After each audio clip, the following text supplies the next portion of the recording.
Bem, olá, você que está sempre aí junto com a gente, muito obrigado por você acessar o nosso vídeo. Eu tenho certeza que você vai ser edificado, como eu tenho dito. A gente precisa aprender um pouco da igreja, porque aprender um pouco da palavra, porque ela está muito distante, a igreja está muito distante de Cristo. Como eu falei das cartas, as 7 cartas, 7 igrejas que nós estamos fazendo, hoje eu vou falar sobre o capítulo 2, né? Não, capítulo 2, não, capítulo 3. Eu falei o capítulo 1 no vídeo passado, onde ele fala de que eles colocaram os apóstolos à prova. As 7 cartas, 7 igrejas, elas vão num período profético e num período também em que elas viveram, período que aconteceu, elas no período, né, ali na Ásia.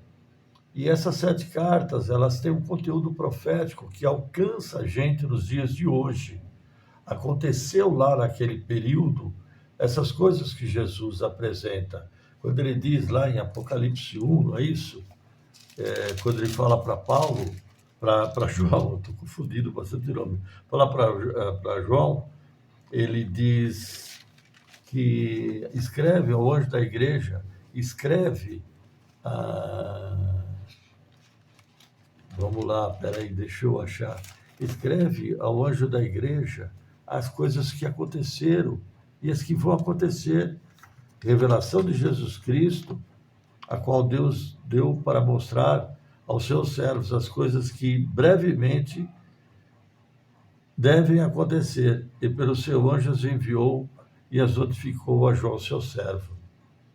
Então foi um anjo que veio e trouxe a João.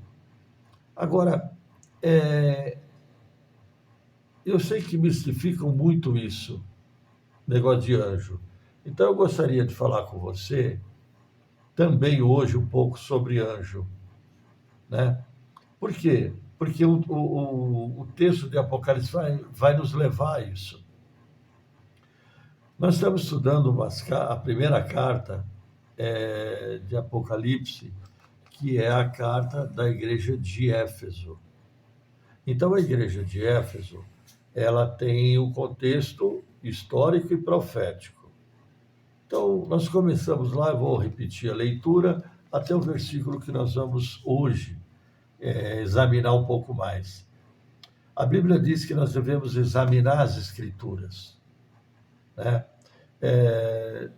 Se eu der aula, ninguém examina.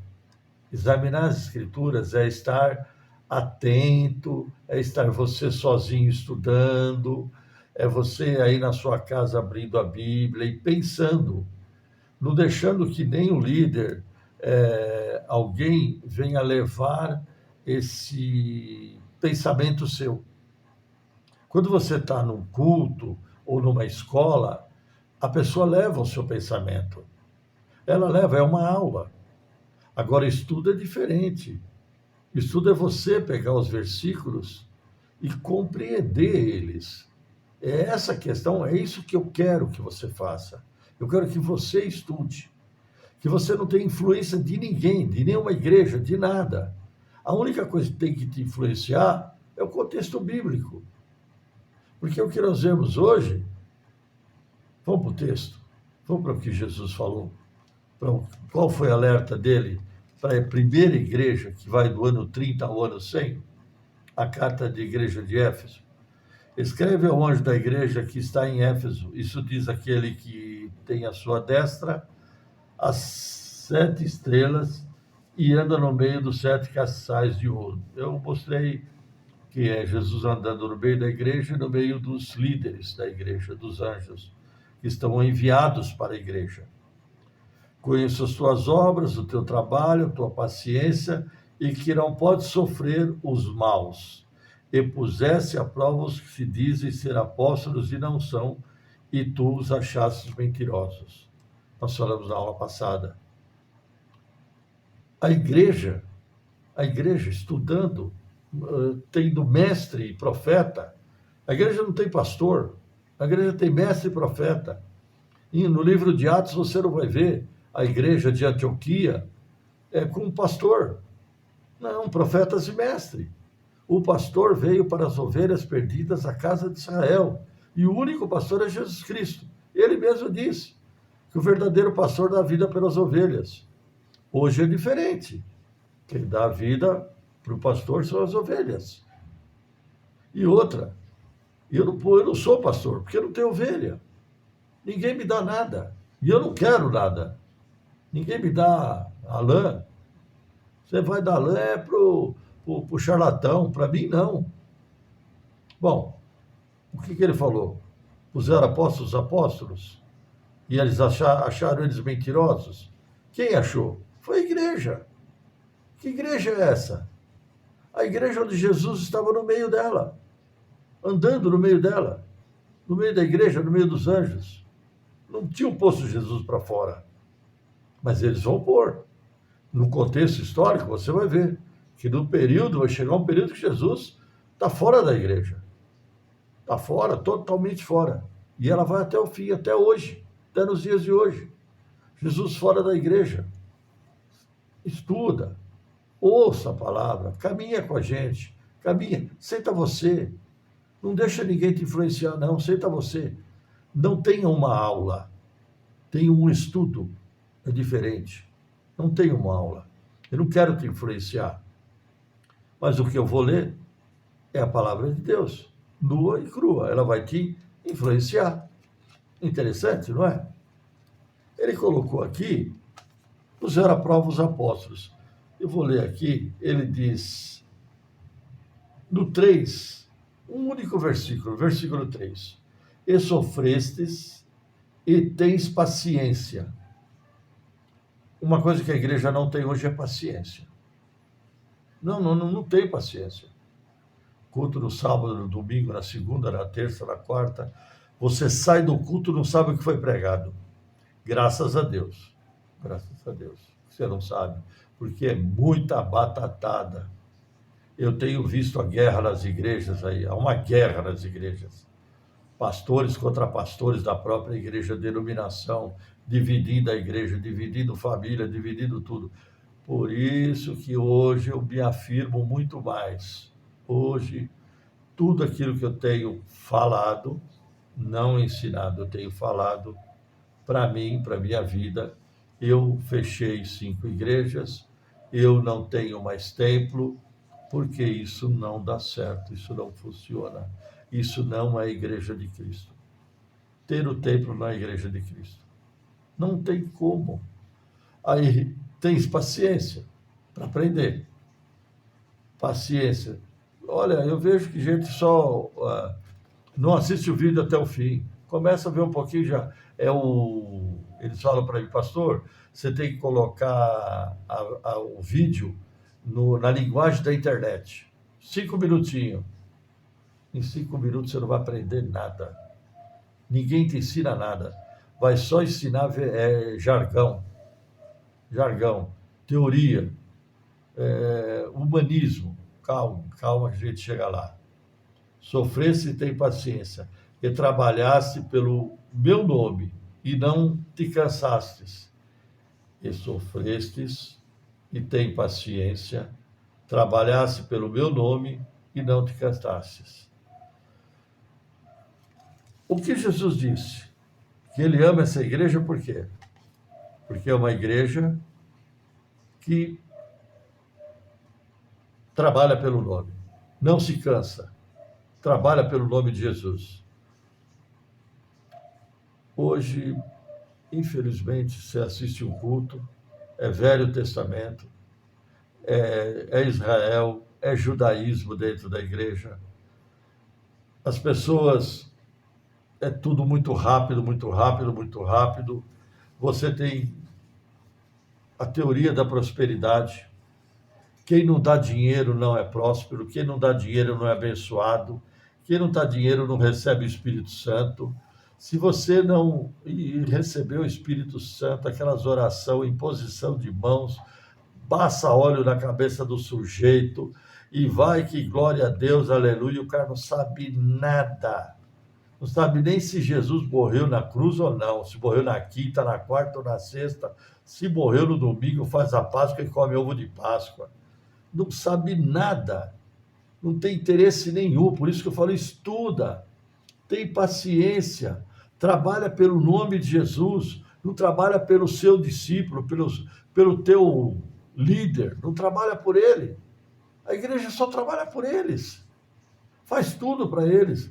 Eu vejo hoje irmãzinhas que trabalhavam na igreja, totalmente insatisfeita, arrasada, estou fora da igreja, porque eu tomei conta de cantina, de porteira da igreja, e fiz coisas, e fiz acampamento, e carregava isso para cima e para baixo. É só trabalho, é só trabalho. E não é porque não existe o templo. Se não existe o templo, você não vai ter esse trabalho, você não vai ter que lavar a igreja, não vai ter que lavar as cadeiras, não vai ter que arrancar chiclete debaixo da cadeira, porque eles põem chiclete debaixo da cadeira. Você não vai ter que fazer isso. Não tem que lavar nada. Não tem que pagar para comprar instrumento, não tem que. Por quê? Você tem que ter tempo com a palavra, tempo com o nome de Jesus. Não com o nome da tua igreja, não com o nome da denominação. E tens paciência e trabalhasse pelo meu nome. É o que ele está falando para a igreja de Éfeso. Eu não estou falando nada da minha cabeça. E não te cansasses. Estou cansado da igreja. Domingo tem culto de manhã, de tarde. Comigo era assim, eu ia de manhã, se eu não fosse à tarde, meu irmão perdeu a bênção, não foi de tarde, você foi só de manhã. Quando eu percebi isso, que eu estava fazendo a mesma coisa com os meus... As pessoas que frequentavam as minhas igrejas, botava fardo, fazia trabalhar, e limpava a igreja, lavava a igreja para ter culto. Chegava mais cedo, ia arrumar cadeira, arrumar isso, aí fazia o culto, terminava o culto, ficava até tarde orando, ouvindo. Que é isso? Isso não existe. Não tem templo. Tem só estudo. Estuda, aprende, tenha tempo, não tenha aula, tem estudo. Aí ele diz, tem paciência e trabalhasse pelo nome, e não te cantasses. E sofresse, ele falou que sofreu para isso. Por que a gente sofre? Eu gosto muito do texto de Colossenses, capítulo 2, porque depois que Jesus morre na cruz, Colossenses explica muito bem que ele despoja principado e potestade, no Colossenses, capítulo 2, do 15. E despojando os principados e potestades, expôs publicamente deles e triunfou em si mesmo.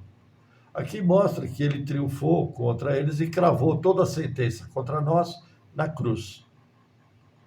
Eu acho impressionante como a igreja arruma demônio nos dias de hoje. Mas tem demônio para tudo quanto é lado. Eu tenho um vídeo aí sobre demônio. É muito bom, demônio 1 e 2. Muito, muito bom. Só para você ter uma noção. Como é que Deus faz uma entidade mais forte que você e põe para te derrotar, põe para te derrubar? Aí o demônio pega, te derruba, você vai para a igreja e o demônio te perde. Meu Deus. Se você não entendeu isso, pensa duas vezes. O demônio está levando as pessoas para a igreja. Ele põe o problema a levar as pessoas para a igreja. Será que ele está levando para o lugar certo ou o lugar errado? Nós vamos estudar isso, hein? As cartas, as igrejas vão explicar muito bem isso. Muito bem. Em Colossenses ele diz, portanto, ninguém vos julgue pelo comer ou pelo beber, ou por causa dos dias de festas, ou de lua nova, ou dos sábados. O que a igreja impõe para você? Festa junina não pode? Não, festa junina não pode. Sábado não pode, lua cheia não pode. Ninguém o julgue pelo comer ou beber. Você está bebendo? Você está bebendo? Meu Deus, você está bebendo. Aonde a Bíblia proíbe a bebida? Aonde proíbe? Bebida forte? Não vos embriagueis. Só isso. Mas o irmãozinho está bebendo, está no bar. Talvez ele esteja no bar falando do amor de Cristo e você aí dentro da igreja falando mal de todo mundo. julgando os outros. Não quero me meter nisso, não quero mesmo, que esse não é meu papo. Portanto, ninguém vos julgue pelo comer, pelo beber, por causa dos dias de festa, ou de lua nova, ou dos sábados. Acabou, não tem conversa. Esse negócio de pode isso, não pode, isso pode, não pode, ninguém vos julgue. Depois da morte de Jesus, a cruz tem esse significado, a cruz tem esse poder, para que ninguém vos julgue, porque você está justificado na cruz. Leia Colossenses 2, eu peço sempre, todo culto, todo ensino eu peço. Que são sombra das coisas futuras, mas o corpo é de Cristo. Isso é coisa para o futuro, mas o corpo é de Cristo. Ele está dizendo aqui em Colossenses.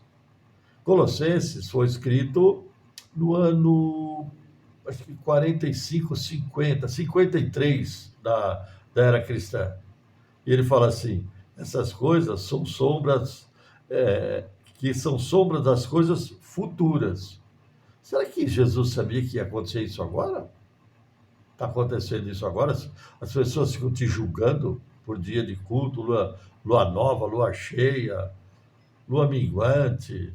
Você não pode sair na rua, não pode ir no mar, não pode tomar banho de onda, não pode pular onda, não pode nada. Os demônios dominaram o mundo, dominaram tudo. Que são sombras das coisas futuras, mas o corpo é de Cristo. O corpo de Cristo destrói tudo. Agora ele diz aqui, que é o nosso caso aqui, trabalhasse pelo meu nome e não se cansasses. Ele diz, ninguém vos domine a seu bel prazer, com pretexto de humildade e culto dos anjos, envolvendo-se em coisas que não viu, estando debalde inchado na sua carnal compreensão.